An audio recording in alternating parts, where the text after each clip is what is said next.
records. Smell the cover, read all the verses. Tell me about your favorites on vinyl and vision. Alright, third time's the charm. Hello people, thank you for tuning in to the latest episode of Vinyl and Vision. Jimmy Drab here, your host. My guest tonight, Alec K. Redfearn. Now, Alec K. Redfearn is probably most notable for his project, the Eyesores. They've been around forever, and they intend to keep on continuing making music. We discussed that in the show, so I'm not going to get into that right now. He also has some other projects he's working on, two new ones in particular that he's working on, which is Say You Love Satan. If you are watching the video stream right now, you will be tuning into a clip of Say You Love Satan performing live via stream. So I have my copy of the latest Eyesores record here. The Opposite, released on Cuneiform Records. I believe this came out in 2018. If I am correct. And I'd also just like to say quickly, thank you very much to Alec, not only for doing the show and spending the time with me and discussing the album that we discussed, but thank you for this gift. He gifted me a copy of Sister Death, the Eyesores' previous album. So thank you very much, Alec. I appreciate that. So we discussed Captain Beefheart and his Magic Band's Trout Mask Replica from 1969. And this is a motherfucker, okay? To be very, very honest and frank, that's what it is. Crazy stories based on the crazy stories about the history of this record and the making of it, and then obviously the content itself, the music, amazing, but it's super difficult. I personally feel like I've grasped most of it, and I actually can honestly say that I enjoy it. Not everyone agrees with that. That's fine. Not a big deal. I thought it was a great album to try to discuss with a really great artist such as Alec. And I loved our talk. We actually had a really long conversation, and I tried my best to condense it down, compact it all in. But it was really, really good, really great. Alec's a great guy. So, his project, Say You Love Satan, they have the live stream on YouTube. He has another project coming up called D.U.M.E, spelled D-U-M-E. It's an acronym. It stands for Death Unto or Upon My Enemies. He explains that a little bit in the show as well, so stay tuned for that. But that project, which is an all-electronic project that he's working on, is coming out soon. Should be released on Wrong Hole Archival Bureau. I hope I said that right. It's kind of a mouthful for me. That's Dan Boucher's label. So don't have a slated date for that release. So if you just stay tuned to Alec's social media stuff, or find him on social media. They have their social media accounts on Instagram and Facebook. Just give them a search and it'll come up. So pick that up when you can. And other than that, I'd just like to say thank you. Thank you for coming by and tuning in. Thank you for doing all the things you do with the internet. The liking, sharing, subscribing, the rating and reviewing. Please do that. It's okay. Whatever you feel. Honest opinions. Love it. And we don't ask for money here, okay? Like every other podcast I know asks for money. They have the Patreon thing going on. That's great. I'm not doing Patreon because I don't have time to create extra content, and what I do with my extra time is I sell records. That's how this show came to be. So you can go to our website, psychicstatic.net. I have a shop page there, which has some of the records that I have in my store right now. It also has a link there on that page to my eBay store, which I hate. I don't like it, but it helps. So most of the stuff that I have, just about damn near everything minus the stuff that I haven't gotten to yet, which I have some new stuff coming up actually, which would be very good, is there. Between the two, it's all there. The proceeds go to funding the show, so that helps. If you can do that, I would appreciate it. It's great. Absolutely great. You get a good record, I get some money, helps me do this. I think I've tackled everything. So, without further ado, enjoy the show.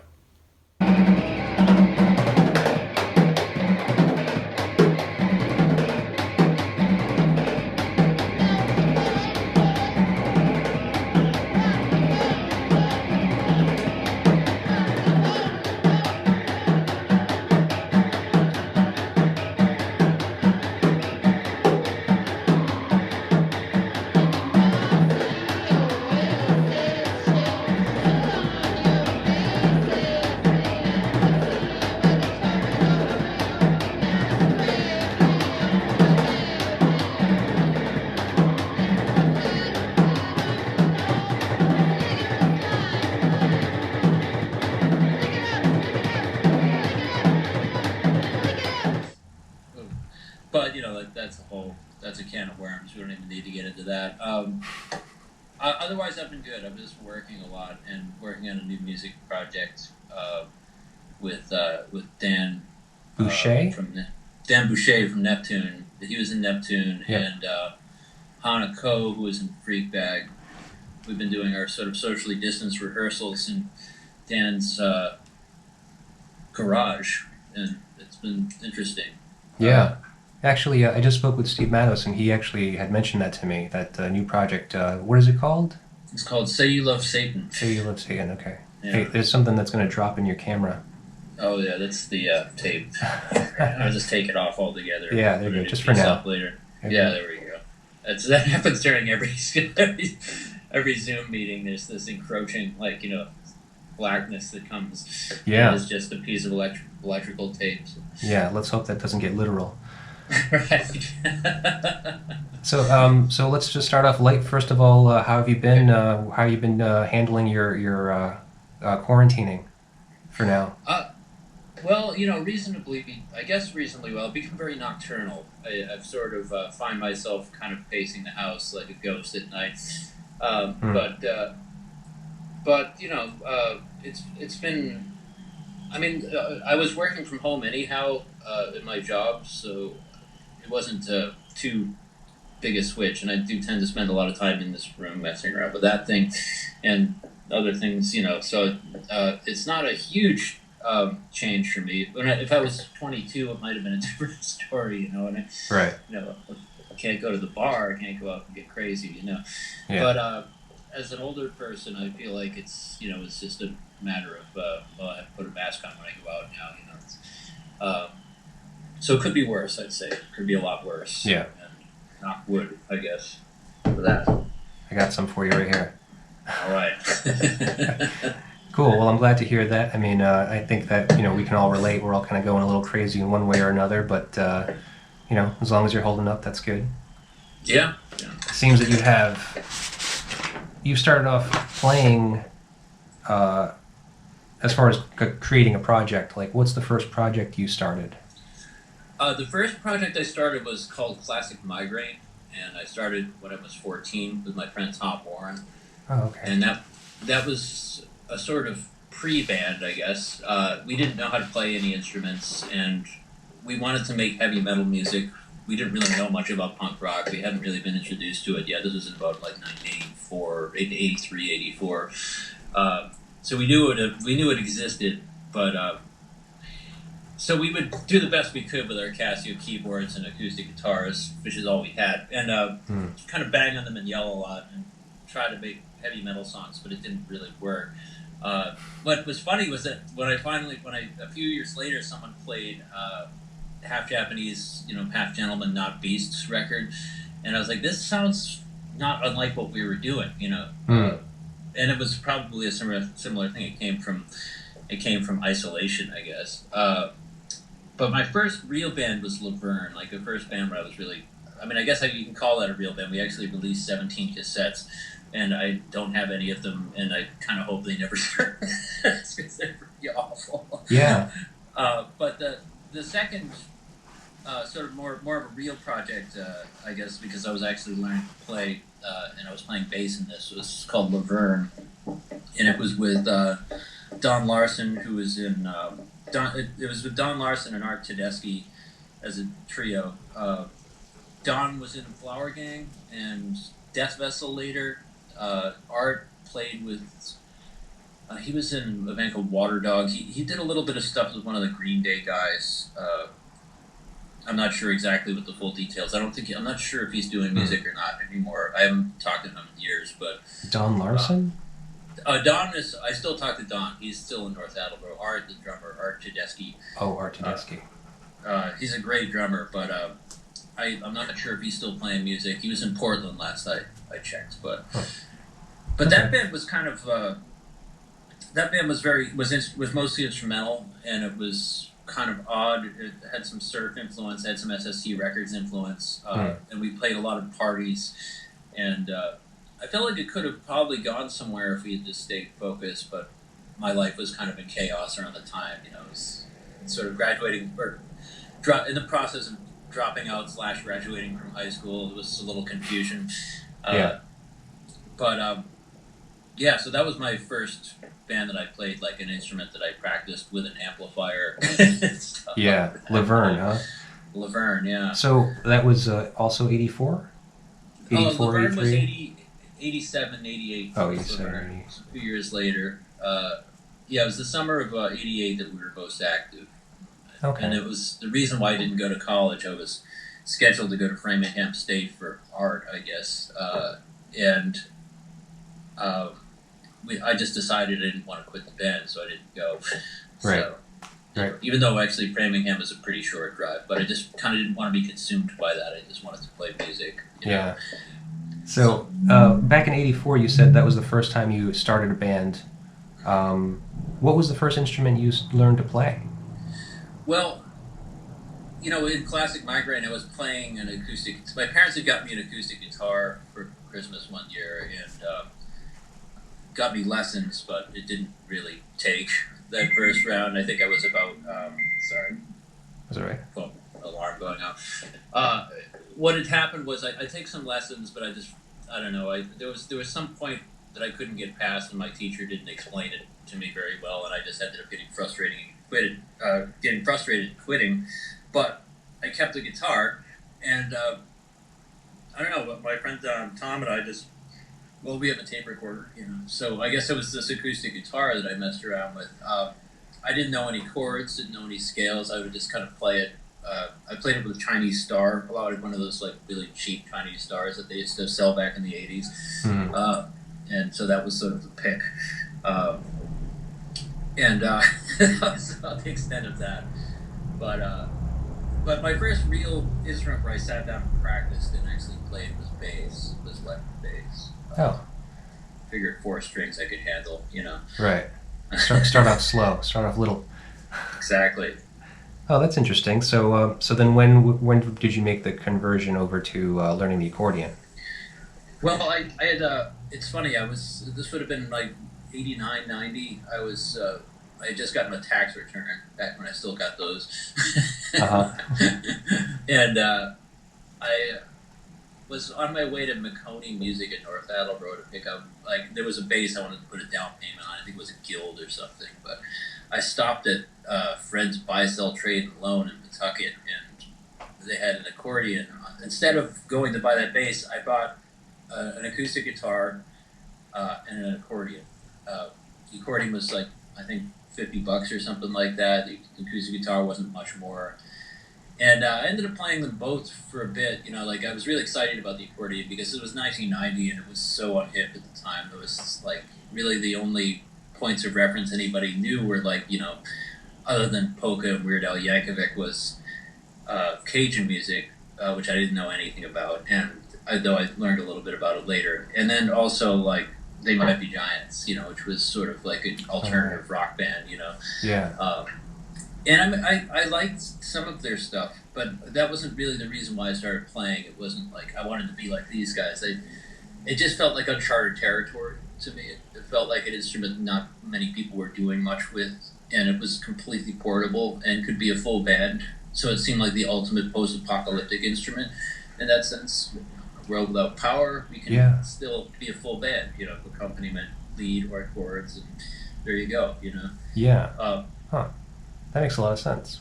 Wow. Yeah. That's a lot of foresight on your part. I mean, you're predicting the apocalypse which well, it could be as it gets closer and closer. I don't know if I'm going to see it or not, but we'll see. It's starting to look like I am. Yeah, could be. Hopefully not, but it could be. So what is your connection with the underground? From what you were just saying, it sounds like you obviously had, since being a young teen, you had a lot of influence in punk and hardcore. So, like, what were you listening to growing up, and what was some of the first things that you've heard? Well, I guess the first music I ever listened to was, like, the Beatles and the Beach Boys, which I heard when I was, like, 6 or 7. My parents had Beatles records.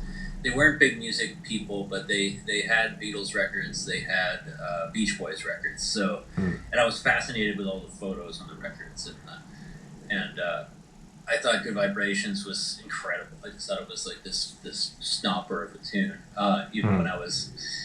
And yeah, I mean, there's certain things that really stuck out as a young person. That really stuck out. I got into Kiss when I was 8, like every 8-year-old in the 70s did. Yeah. And then from Kiss it was Van Halen and Black Sabbath. At the same time, I was hearing stuff like Gary Newman on the radio and was excited about that too.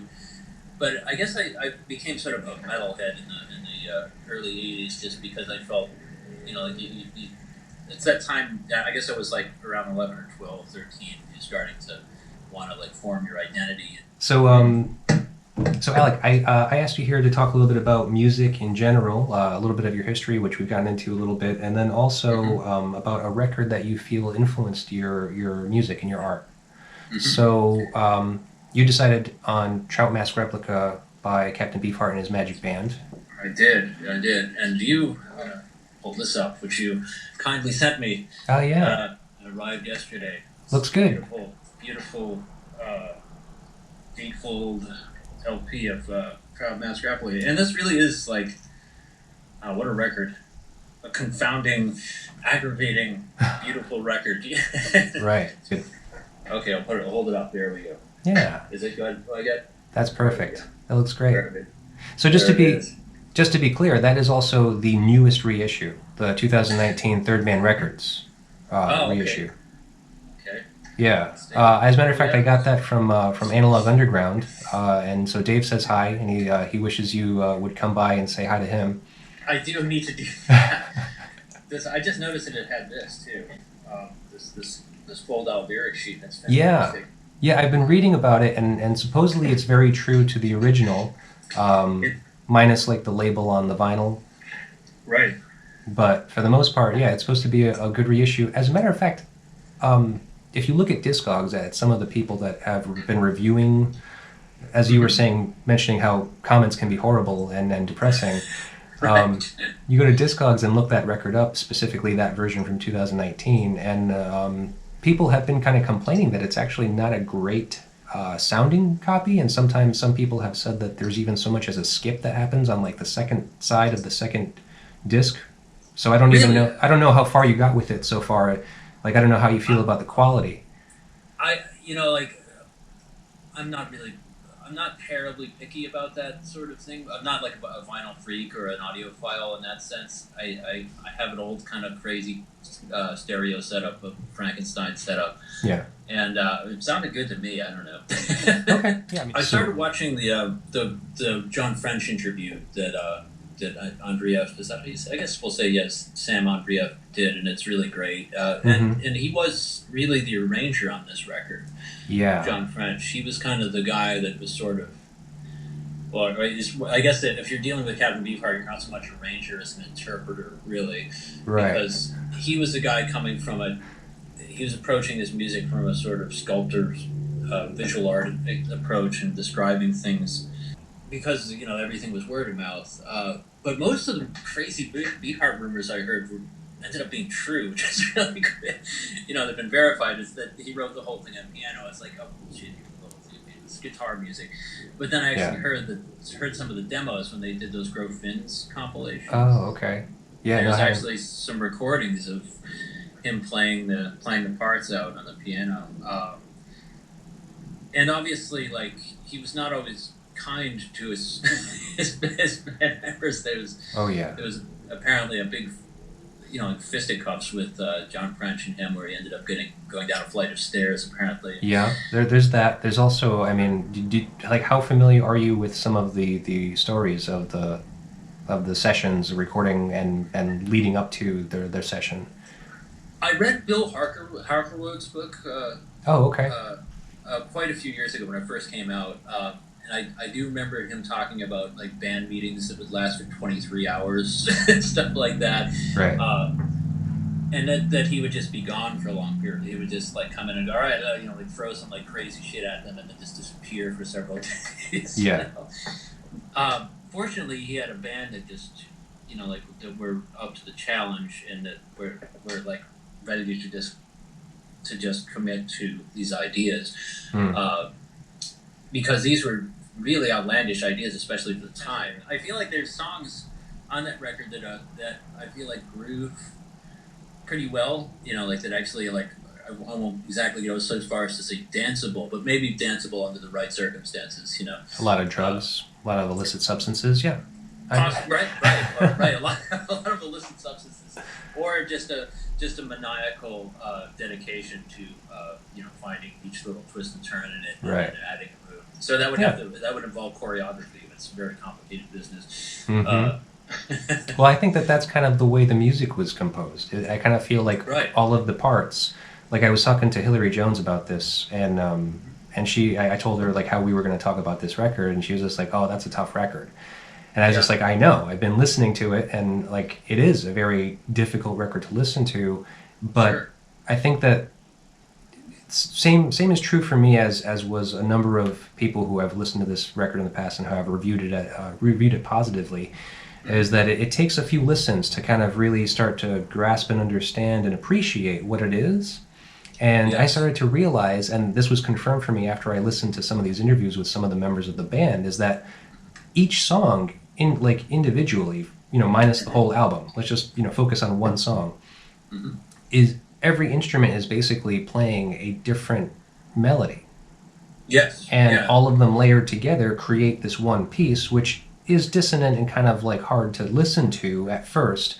But as soon as you start to tap into each of these melodies individually and start to hear them, it starts to make a lot of sense. And then I found it to be amazing. That's when absolutely. Yeah, it's such a weird record.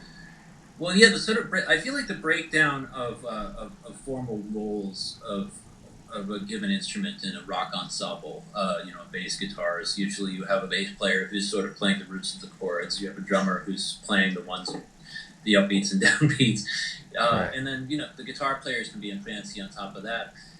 And you're right, Beefheart's approach on this record was that every instrument took up every possible role in a given space, and everyone's playing melodically. I was thinking about Sugar and Spikes. It's always been one of my favorites. That it's less bitonal, like there's less of layered keys. It sounds more like a straightforward guitar part, but it's still incredibly unconventional. There's a part where the band is doing is just playing down,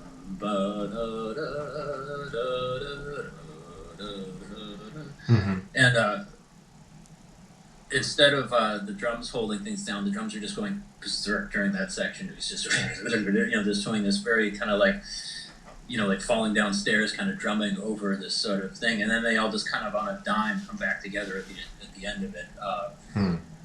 And that's moments like that just that's what makes the chills. That's what makes the hairs in the back of my neck stand up. I was like, man, that is so right.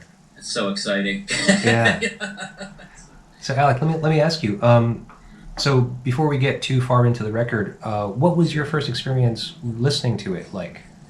Oh, this is interesting. Where did you find it, and then how did you take it? Well, I mean, I've been listening to a lot of, like I said, a lot of punk and a lot of the sort of post-punk stuff and stuff like SST records, the Residents, stuff like that. So I was familiar with some oddball music. But I went over to my friend Don's house one day, the Laverne guy, and he had the vinyl copy of Trout Mask, and he put on Frontland the first song. I'm like, wow, that's pretty fucked up.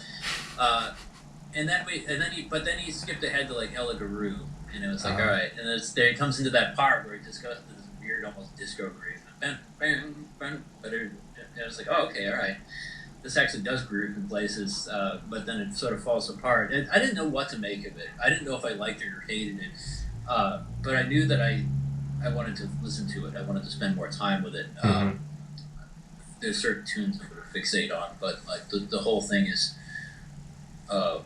was quite incredible. And yeah, like I said, my friend Don introduced me to a lot of music at the time, and that was one that just haunted me. And I just kept coming back to it because I didn't know what to make of it. It was so you could definitely tell there was structure because there was something about it. It just like there was, it didn't sound like there was too much. It didn't feel too jumbled to me. I mean, like, because I've heard a lot of like totally jumbled music, and I was into a lot of totally jumbled music, but this was different. There was a certain sparkle or magic to this. And it's still the thing that really impresses me about it is it's still blues. It still sounds like blues music to me. It still sounds like '60s garage blues. There's some way that they maintained that element in the music. And that's something that really impresses me because it seems like it's really easy to make an ice cold, very complex thing that doesn't that sounds so alien that nobody can relate to it, and which is I'm not saying that's necessarily a bad thing, but the fact that there's this strong folk root to all of it, I think is part of the reason why it's had such incredible staying power. And let me ask you a question. So sure. Was that your first experience listening to any Beefheart at all? I believe it was it. Yeah, it was. It was funny. Now that I think of it, that was the first time I heard Beefheart was here in Trout Mask Replica at Dot's house. Wow. And then I ended up buying. It's funny. I bought Save His Milk because I found it cheap somewhere, and a cassette reissue cheap somewhere. Bought a lot of cassettes back in those days, and I liked it, especially Electricity. That's but a great it wasn't song. like, oh, it's so good. I really liked the record, but it wasn't quite what I was expecting. Something more like Trout Mask. So I was like, okay, well, this is cool. I was a little disappointed at first because I was expecting like to be really assaulted like the other one. Right. But the more I listened to it, that's such a great record. It's so beautiful. And you can hear the beginnings of beginnings of all that stuff in there. Just really. Yeah, they really got far out on Trout Mask. Yeah. So another thing that you were saying was leading me to wonder. You were saying how you could hear that there was structure in those songs, even though this was your first time listening to it, and obviously you were challenging yourself, trying to probably crack the code a little bit in your own mind. Right, Did you? right. What was your musical ability like at that time? Had you taken lessons, and did you learn to read and write music, or were you a self-taught musician? I think I was still playing bass at this point, but I may have started playing accordion by this point. I'm trying to remember exactly when it was that Don played that record from where I think I was still playing bass. So I was probably about 2 years into bass lessons, and I had a really good teacher. He knew that I had a taste for the weird shit, so he would say, well, if you like that, maybe you can try. And he introduced me to like Mahavishnu Orchestra and stuff like that, the jazz fusion stuff. Oh, that's cool. Which I liked a lot at the time. I don't listen to that stuff as much now, but I do feel like it was a link in the chain. Yeah, for sure. So you were mentioning a little bit when we first started talking about your latest project, which was with Danielle Boucher. What is it? It's called Say You Love Satan. Say You Love Satan. Satan. And the name Say You Love Satan is from the Ricky Casso / Acid King murder. This is actually a terrible story. It's about sort of a heavy metal murder that happened in Rhode Island, Long Island in the 80s. And is actually like something that's sort of entered pop culture. The song Teenage Dirtbag by Vetus is based on this Ricky Casso case. It was like this just dirtbag kids, like one of them ended up like killing one of the other kids because he owed him money, and while he was killing him, he kept shouting, "Say you love Satan" at the kid. It was a horrible story. I've already gotten some shit for the name from my family members. Who are Christian and not very happy with some of my sort of my it's just one of those things. It's a culture clash thing, Right. I've explained to them that it's all kind of, I had to explain to my mother and sister that I'm not a devil worshiper, because I don't really actually believe in worship or the devil. I never thought of worship as particularly an angle of spirituality that made much sense to me. It's like what kind of supreme being is so insecure that it needs to be worshipped, Oh wow, yeah, I guess that's true. I haven't thought of it that way. I think that true spirituality is about apotheosis. It's about becoming God, or like having access to God's energy, or if you want to think of it that way. I'm using God in the most generic terms here possible. I don't actually believe in the Christian God. I guess the idea of God is something that can be channeled, maybe. Yeah. Well, God is generic, really. I mean, every religion has a form of a God. God is a generic term. Yeah. I mean, Allah just means God in Arabic, right? Isn't that sort of the... Right. The Eyesores is probably one of the most notable bands that you've been part of. What is happening with the Eyesores lately? I mean, are they continuing? Are you still working with them? We are continuing. I have, in the past year or two, or the past 3 years, I've gotten really into modular synthesizers and electronic music. And I don't see that Eyesores being the best vehicle for that, because I feel like it's really an accordion-driven project. Because I haven't had a lot of new accordion ideas, we haven't done much for the Eyesores, but I do feel like that's just a temporary thing. I feel like the Eyesores will become active again at some point, probably sooner than later. Actually, I feel like everyone gets itchy, and then we call each other and we start playing. That's usually how it is. Yeah. Well, because I got your last record. I got. Oh yeah, cool. What is this called again? Yes, The Opposite. The Opposite. Yeah, excellent. Ooh, pardon me. There she is. Yeah, I picked this up, and just because I knew I needed some Eyesores in my library, because I don't have any of it. The first experience I actually had listening to the Eyesores was I believe your second record, May They Dine on the.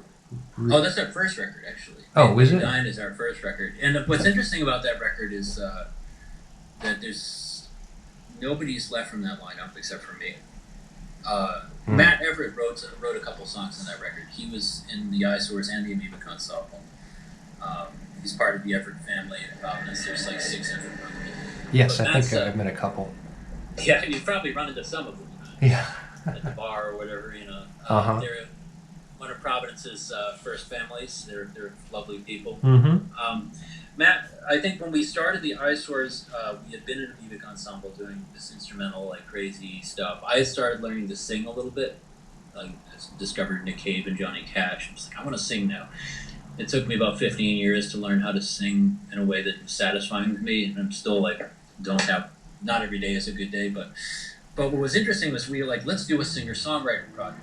I was right out of. I had sort of crashed and burned my life at that point. I was doing a lot of heroin, and then went to rehab not rehab. It was a sober house in Attleboro. I lived in a sober house, but I was coming to Providence on the weekend, and I just was antsy. So I was like, I wrote some songs. Let's try them out. And I had Matt playing guitar, and Mark Adini was playing. Initially, like a bunch of metal chairs for percussion, and Mark was someone I knew from like the punk scene in North Attleboro, where we kind of came up and got into punk around the same time, similar trajectory. So we had this sort of similar background, and they were both Mark and Matt were living at ASU 20, and I was sort of crashing at ASU 20 a lot of the time. This was about 97. So yeah, it's sort of like we just had a lot of time, so we were able to play a lot of music. And there's definitely some. That first record, like I said, was supposed to be a singer-songwriter project, but then it just started getting weird right off the bat. What is the plan with I keep on forgetting the name. What is it called? Say You Love Satan. Say You Love Satan. Say You Love Satan. Well, right now I think we're gonna just keep writing music and keep rehearsing. I mean, Dan and I, we like to get stoned and jam, and that's what we do. So we've been doing a lot of that. And Dan is a very accomplished, really interesting musician, and just kind of I've described him as a sort of an elemental spirit of some sort. He's a high energy guy, and he's also a big gearhead like me. He loves we're both we both have the gear acquisition syndrome, out of hand gear acquisition syndrome. We just love buying and selling gear. So a lot of it is just toying with these new machines, and just seeing what comes out when you know nothing, when you just put your hands on something, and what comes out when you're more familiar, and you start understanding the mechanics of it and what the difference between those two things are, and how do you bridge the gap. The other new project I have is called D.U.M.E, which is it's actually a acronym, D.U.M.E, which stands for Death Unto My Enemies. It's a hoodoo curse from the hoodoo and conjured tradition of magic from New Orleans. It's kind of one of those transplanted African magic traditions, but the ultimate curse is Death Unto My Enemies. It's sort of a curse that you don't use lightly, but I thought it would be a good band name. So, and that's a solo instrumental modular synth project. It's sort of somewhat improvised, but also structured. And I have a cassette coming out on Dan's label, which is Wrong Hole Records, and that's WHOLE. Wrong Hole Archival Bureau is the name of it. Yes. So I'll be releasing my first electronic music, all electronic release, probably sometime in the coming months. Cool. So now, with you saying how that it seems to you, and I guess I kind of agree with you that it doesn't sound like this record could be made had Beefheart not pushed the band the way he did. That's what I think. No, I agree with you to a degree, for sure, because I think you're right. I mean, I think it's an extreme. It's certainly an extreme way to get anything done. I mean, legitimately, if no one listening is very familiar with the story, basically they had been living in a house together for 6 to 8 months. I can't remember the exact date, the exact time frame, but around that much time, working basically 12 to 14-hour sessions every day, working on these songs, honing them to perfection, because there's not a single note on this record that was improvised. It was all mapped out, except for Beefheart's the sax stuff he would do. He would come in. Right.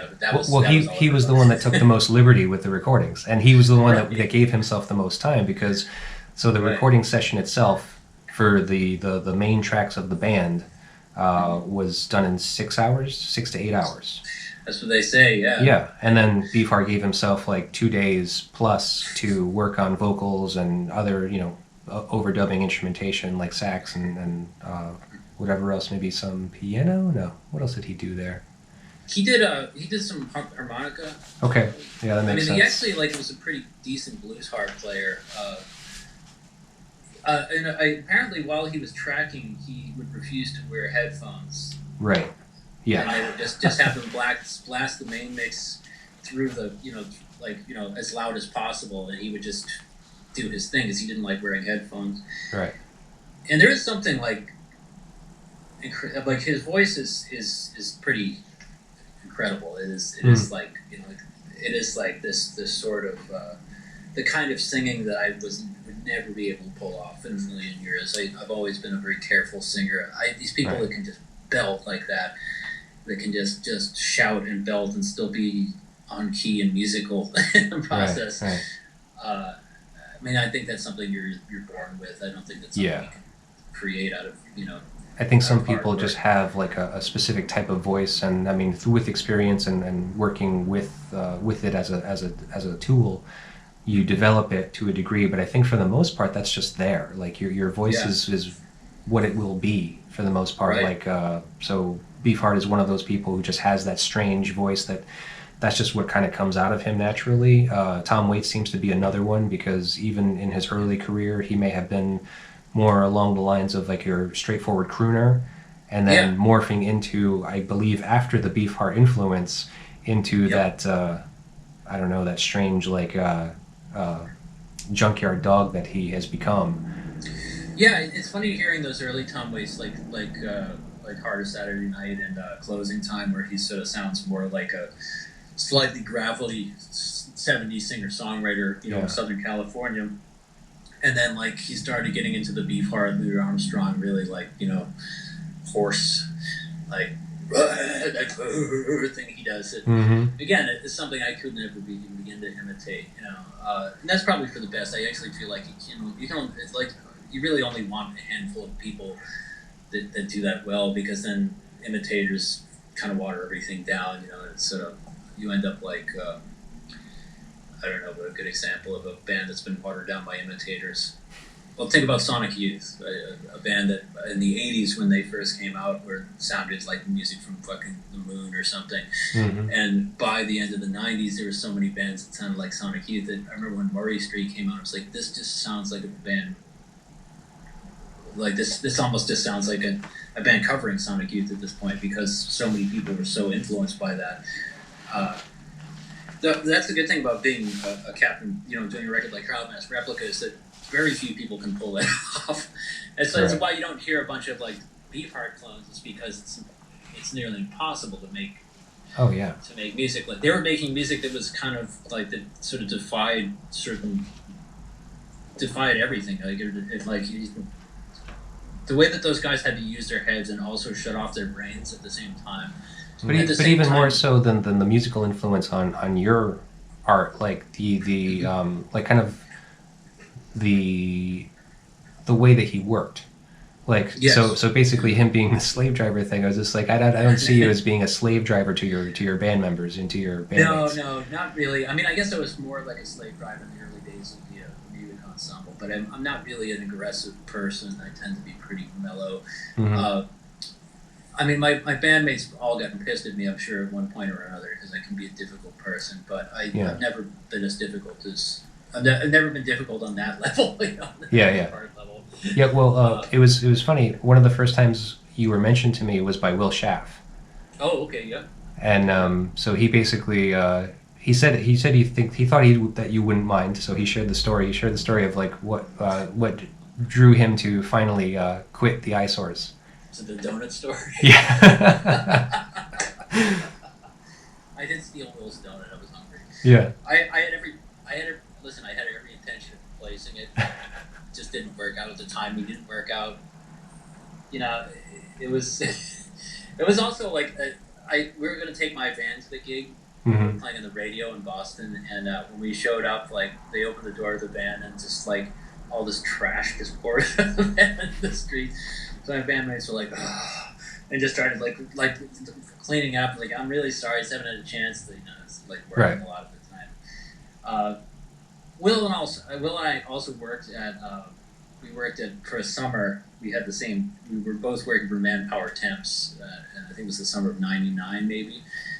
He was in the Eyesores, and we were working together every day. And all we did was argue, usually about music or religion or this, that, or the other thing. Like. Will did not understand a lot of way out. We were both very stubborn, and we both really, and we were younger, so we were, like we didn't choose our battles as well. So we would get into just very lengthy arguments on a daily basis. At the same time, we'd be laughing a lot, but we always had a slightly, Will and I always had a really fun relationship because we are, like I said, we're both stubborn people, and we both have very different ways of looking at the universe. But at the same time, we have a lot of common ground, which is, like a very immense admiration, mutual admiration. I think he's he's absolutely the real deal. He's like a true artist. It's like it's in his fucking blood. He's just one of those people, Right. This is just the kind of record that I feel like is magical enough that it can create, like, it's been a major source of inspiration for me to create music that doesn't sound anything like it, apparently, so there's some of the magic of this record, right. Is that it's created this guy. I just noticed for the first time that is a shuttlecock on top of his head. Oh, is it? Of his hat. Yeah, it's a badminton thing on top of his hat.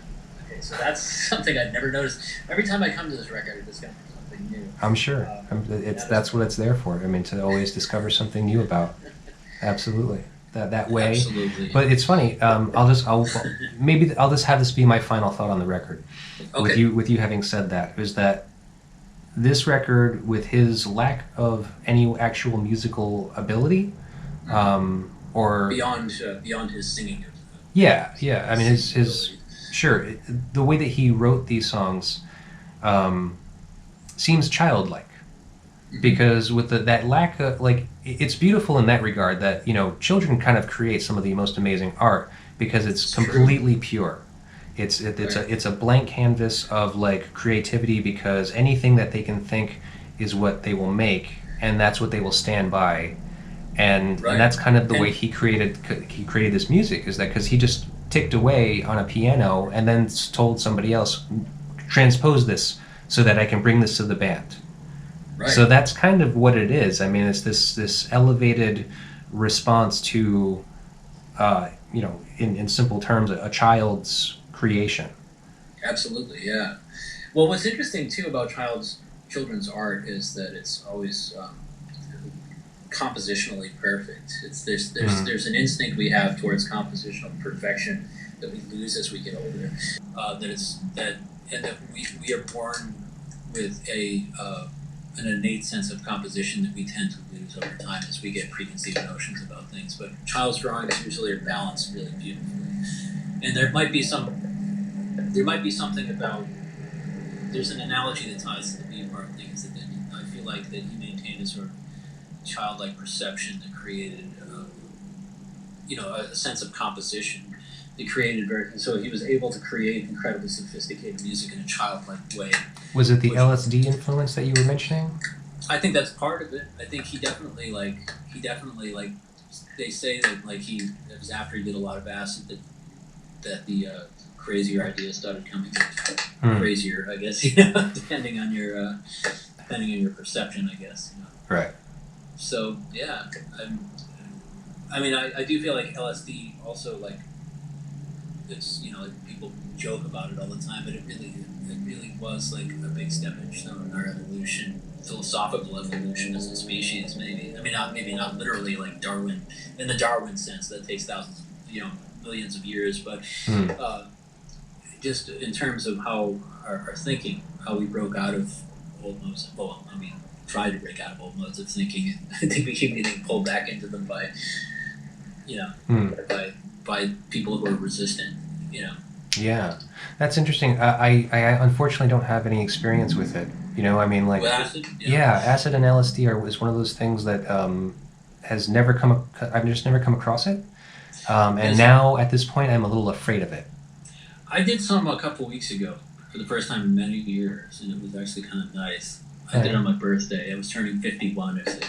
Someone had some acid. I was like, yeah, right. And it was clean. I know where it was coming from. It was clean. It was a good source. So. Oh. Well, Alec, I just want to say thank you. Thank you for taking the time and talking about this album with me. It certainly is a voyage and a challenge. Absolutely, and I thank you for going on this voyage with me. I don't know what we discovered, but it was interesting. It was a really interesting conversation. I'm really happy to have it, and I hope it turns out well at your end. So. It sure will. Is there any last minute thing that you need to mention? I mean, we've talked about some of your bands and your projects that you're working on currently. Is there anything coming out soon that we need to know about? No, I mentioned the D.U.M.E cassette. I think that's the next thing that's going to be released. And no slated date for the release yet, or? I just have to kind of talk to Dan about it. We just have to finish the artwork. Probably in the coming too. I'm hoping to do a live stream with some ridiculous visuals when that happens, similar to what we did with the Say You Love Satan live stream, which I've sent you. Okay. So you can check that out. But so not too much to report, man. I hope that we're not in a dictatorship in a month. If we're not already in a dictatorship, but other than that, Yes. Be well, everyone, and life is short. So do what you have to do.